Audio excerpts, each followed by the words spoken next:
Hi all, welcome back to C++ tutorial on Tute Fulcrum. This session is on the types of copy constructor we have in C++ programming language. In the previous session, we have discussed in detail what a copy constructor is and when does a copy constructor gets invoked. So in this session, let's see about the type of copy constructor. There are two types, default copy constructor and a user-defined copy constructor.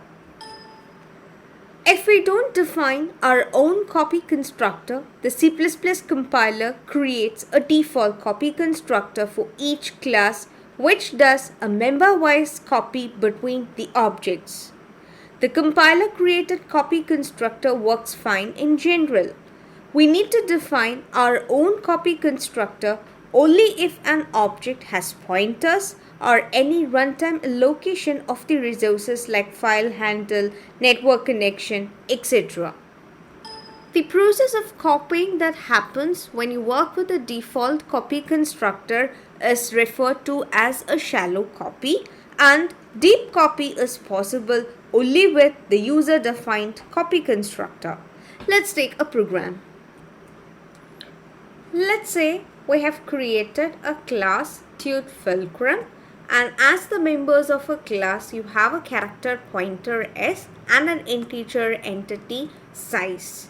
So the member functions of the class are, here I have two constructors.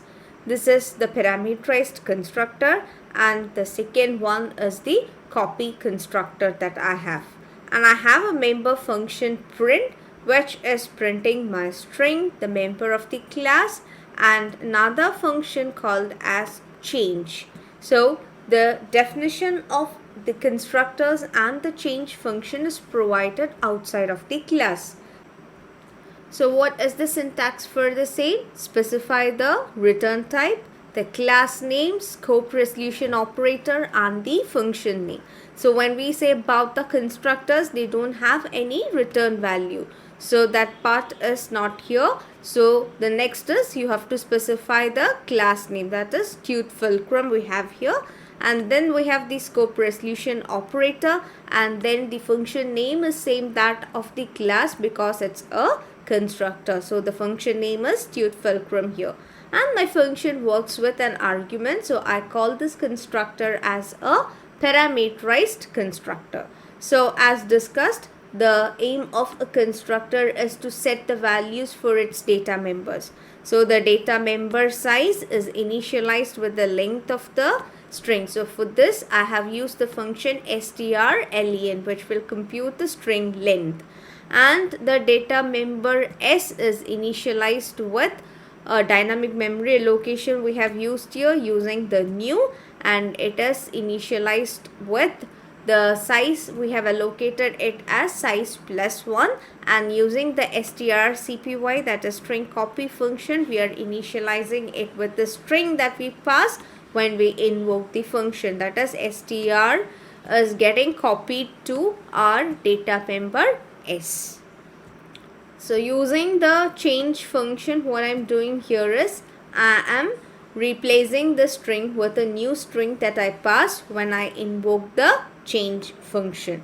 So whatever dynamic memory I have allocated here, before initializing it with the new value, I am removing the memory using the delete operator.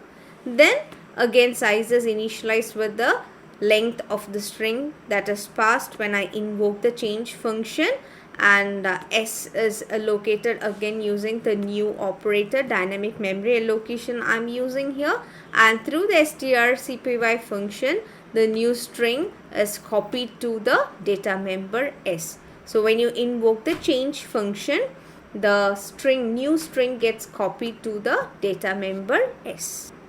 So here we have the copy constructor. The argument to it is a constant reference object. So this is the already existing object. So through that object I am giving the values to the data members. Now this is the main where I am creating two objects. So str1. So this is going to invoke the parameterized constructor, and then when you say Tute Fulcrum str2 of str1, this is going to invoke the copy constructor because you have already created str1 in the previous step, and using that str1 you're going to create your str2. So str1, with respect to str1, if you call the print function, what is your expected output? So print function is printing the value of your string. So this value of the string is passed here when I invoke the parameterized constructor. So with respect to str1, if you invoke the print function, your output will be C++ classes. Again, with respect to str2, if you invoke the print function, again str2 is created making use of str1. So you'll again get the same output, C++ classes.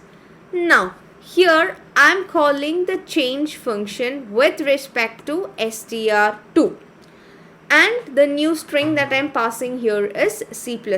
So with respect to str2, after invoking the change function, then if you invoke the print, you could see the output here will be C++.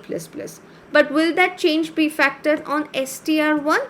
No, str1.print here will give you the same output as C++ classes because the change function was invoked through the object str2. So let's run the code and verify our output. So we are getting the expected output here, C++ classes for the first output, that is str1.print. With respect to str1, the content of the data member S was C++ classes. With respect to str2, again we'll get the same output because str2 is a copy of str1. With respect to str2, we have invoked the change function. So again, after invoking the change function with respect to str2, if you invoke the print function, it is C++. So this change is not affected on the str1. With respect to str1, if you try to invoke the print function, the output is still the same as C++ classes. Now I am going to modify this program slightly. So what I am going to do is, I am trying to remove this copy constructor from here. So I am trying to work with a default copy constructor to this program. So here I have removed the body of the copy constructor from my class. So what I am trying to do here is, I am trying to work with a default copy constructor. So let's see how our program behaves now. So when you remove the copy constructor, that is when you remove the user defined copy constructor from your class, let's see the output step by step. str1.print is giving you C++ classes. So this has invoked the parameterized constructor when you created str1. So with respect to str1, the print function is giving you the output as C++ classes. That works fine. Again, with respect to str2 as well, the print function is giving you the output as C++ classes because that is invoking the copy constructor of your class. So here it is the default copy constructor. But when you invoked the change function with respect to str2, and then when you try to invoke the print function with respect to str2, it worked fine and gave you the expected output as C++. But what happened with str1? After invoking the change function, if you try to access the print function with respect to str1, you could see the output as some junk value. So this is why we said the user defined copy constructor is very important if your class has some reference objects or if your class work with pointers. So here our class has a data member, the pointer, the character pointer. So when we try to work with a default copy constructor in this scenario, it was not giving you the expected output. So this is a clear example where you have to use a user-defined copy constructor for the class. So this is about the default and user-defined copy constructors in C++. So copy constructors is called when a new object is created from an existing object as a copy of the existing object. Thank you so much for watching. Please do like, share, comment and subscribe, and please don't forget to tap the bell icon. You'll get notified whenever we upload a new videos. Thank you.